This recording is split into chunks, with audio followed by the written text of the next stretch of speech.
Hai, Assalamualaikum semua. Gimana nih kabarnya? Semoga sehat selalu ya. Oh ya, jangan lupa anjuran pemerintah untuk tetap menjalankan protokol kesehatan agar kita semua terhindar dari COVID-19. Oke, sebelum kita mulai, kita perkenalan dulu ya. Nama saya Sally Dulandari dan di video kali ini kita akan membahas kurikulum berbasis kompetensi yang ada di Indonesia, yaitu kurikulum 2013. Nah, teman-teman sendiri tentunya sudah tahu nih, apa sih kurikulum itu?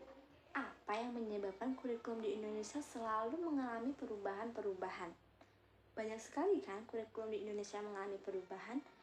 Lalu faktor apa yang mempengaruhi perubahan tersebut? Dan untuk kurikulum berbasis kompetensi itu seperti apa?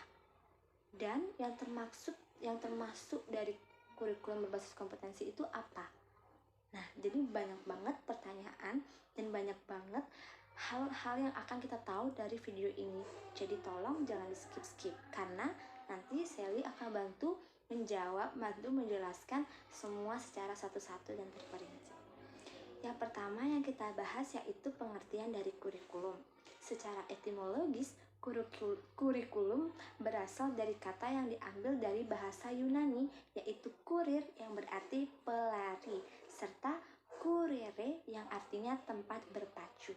Jika ditinjau dari istilah, kata kurikulum dapat diartikan sebagai suatu jarak yang harus ditempuh oleh seorang pelari agar dia bisa mendapatkan medali atau penghargaan lainnya.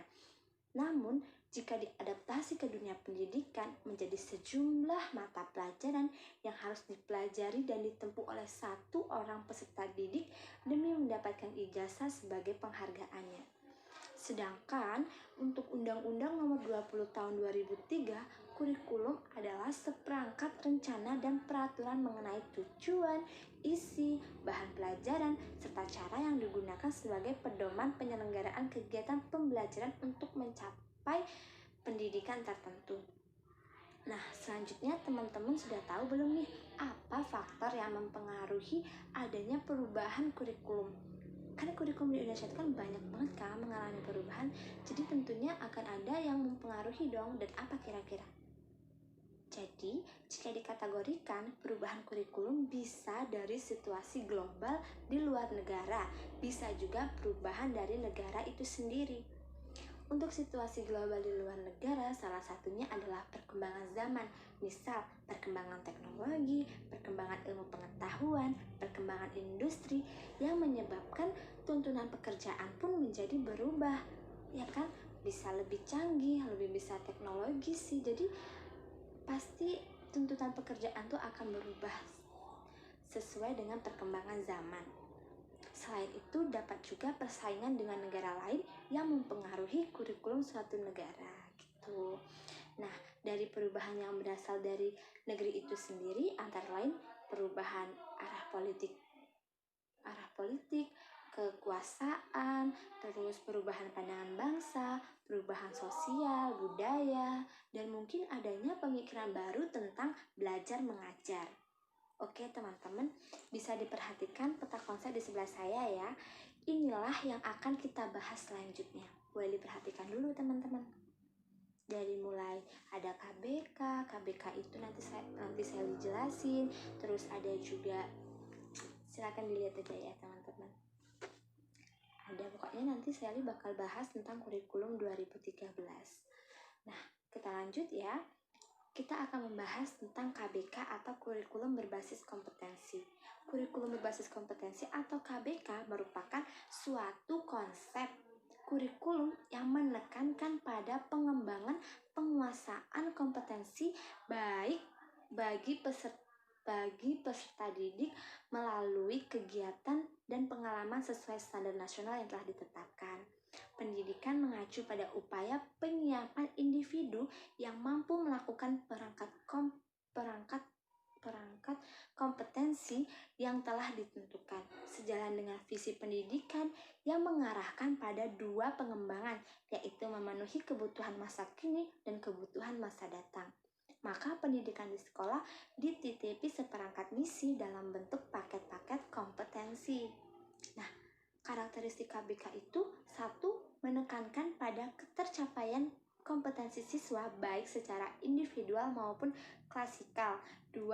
Berorientasi pada hasil belajar dan keberagaman. Yang ketiga, penyampaian dalam pembelajaran menggunakan pendekatan dan metode yang bervariasi. Yang keempat itu ada sumber belajar bukan hanya dari guru. Ingat ya teman, sumber belajar bukan hanya dari guru, tetapi juga sumber belajar lainnya yang memenuhi unsur edukatifnya. Yang kelima, penilaian menekankan pada proses dan hasil belajar dalam sumber penguasaan atau pencapaian suatu kompetensi. Nah, selanjutnya contoh kurikulum berbasis kompetensi. Nah, kurikulum dalam basis kompetensi itu ada 3, teman-teman. Yang pertama itu KBK 2004, yang kedua itu ada KTSP 2006, yang ketiga itu ada kurikulum 2013.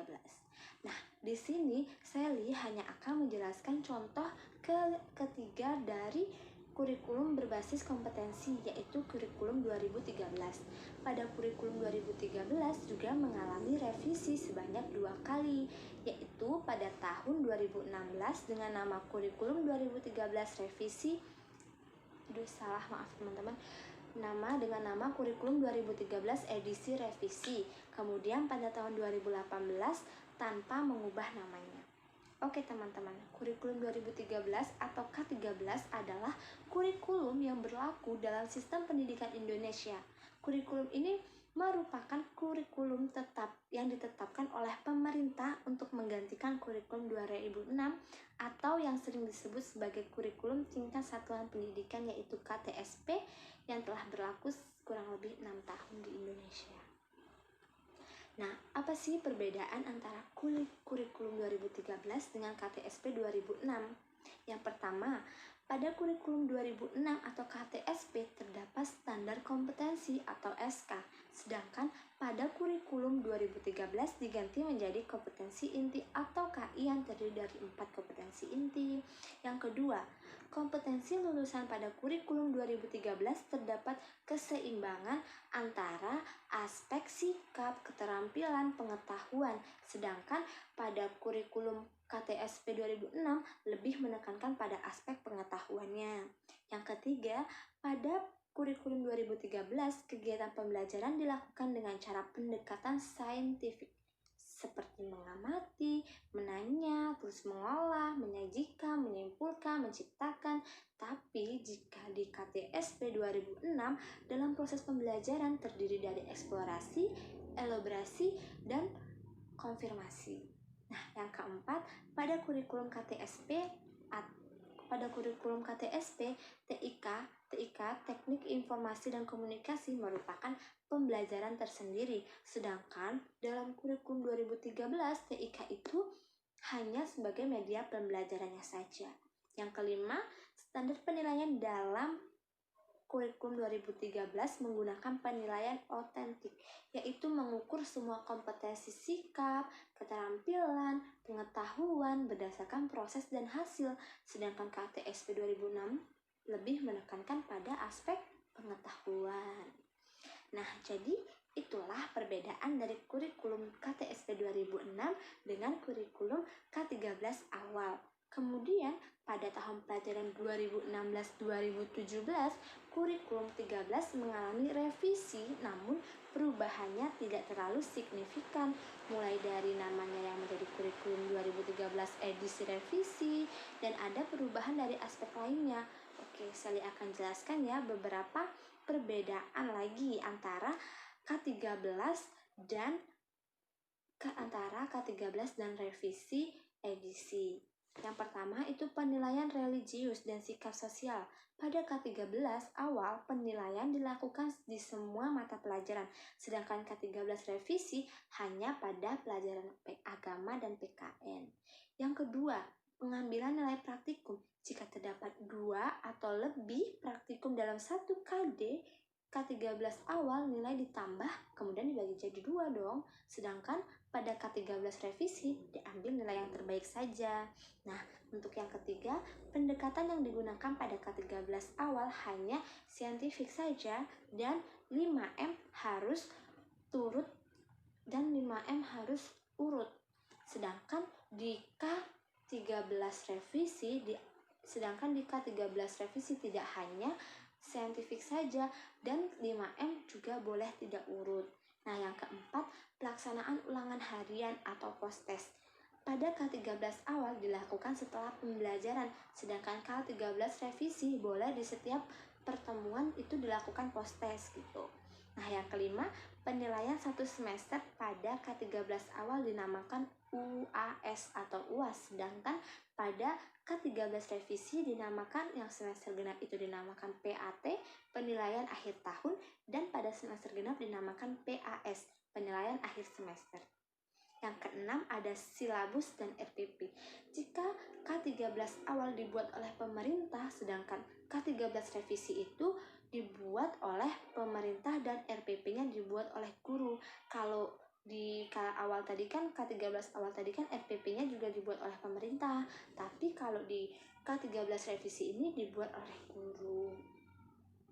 Yang ketujuh, itu ada komponen penilaian dalam RPP. Jika di K13 awal hanya dituliskan teknik penilaian dan instrumen, sedangkan di K13 revisi akan dijabarkan lebih rinci. Oke, jadi itulah teman-teman beda antara K13 awal dan K13 revisi 2016. Nah, kurikulum 2013 masih mengalami revisi kembali nih, tetapi bukan dari segi namanya. Namanya tetap menggunakan kurikulum 2013 edisi revisi, tetapi kurikulum ini sudah berlaku secara nasional atau menyeluruh di Indonesia. Kemudian pada tahun 2018 melalui peraturan pemerintah nomor 87 tahun 2017, pemerintah menambahkan penguatan pendidikan karakter atau PPK untuk membekali peserta didik sebagai generasi emas tahun 2045 dengan jiwa Pancasila dan karakter yang baik guna menghadapi dinamika perubahan di masa depan. Pada penguatan pendidikan karakter ini dibenahi dari input, proses, dan rencana output pendidikannya. Pada bagian input ada pengintegrasian tripusat pendidikan, yaitu sekolah, masyarakat, dan orang tua dengan kurikulum di sekolah yang meliputi intrakurikuler, kokurikuler, ekstrakurikuler, dan hidden kurikuler. Nah, apa saja sih yang dimaksud dengan intrakurikuler tadi, kokurikuler tadi, ekstrakurikuler tadi, dan hidden kurikulernya? Jadi, intrakurikuler itu contohnya kegiatan pengajaran membahas materi pembelajaran seperti yang sudah direncanakan dalam kurikulum sekolah dan sifatnya ini wajib. Yang kedua itu ada kokurikuler. Ini kegiatan di luar pengajaran di kelas yang fungsinya mendukung memahami siswa saat belajar di kelas, contoh kayak studi lapangan, terus kunjungan ke kebun binatang, dan lain-lain, sifatnya juga wajib. Yang ketiga ada ekstrakurikuler, berarti kegiatan yang berhubungan dengan minat bakat siswa. Terserah siswa mau mengembangkan ke arah mana, entah itu ke arah olahraga, tari, ekstrakurikuler ya, suara gitu. Yang keempat itu ada hidden kurikuler, berarti hal-hal yang tidak masuk dalam buku kurikulum tapi menjadi kesepakatan bersama dan dibiasakan dalam suatu sekolah gitu. Misalnya kayak misalnya kita lagi sholat duha bersama-sama gitu kan bisa. Terus misal bersih-bersih kelas bersama-sama, atau yang laki-laki setelah waktunya sholat Jumat langsung pergi sholat Jumat bersama-sama, yang putrinya bisa ke putrian karena laki-laki lagi sholat, jadi yang perempuan bisa ke putrian, bisa bercerita, menambah wawasan gitu, yang tidak termasuk dalam buku kurikulum. Nah, pada bagian proses, siswa didorong untuk terbiasa melakukan olah hati, olah pikir, olah kerasa, olahraga, sehingga outputnya diharapkan bisa menciptakan generasi emas yang memiliki karakter, literasi, dan keterampilan abad 21. Dan itulah yang bisa saya sampaikan. Maaf jika banyak kata yang salah. Saya akhiri, wabillahi taufiq wal hidayah. Wassalamualaikum warahmatullahi wabarakatuh.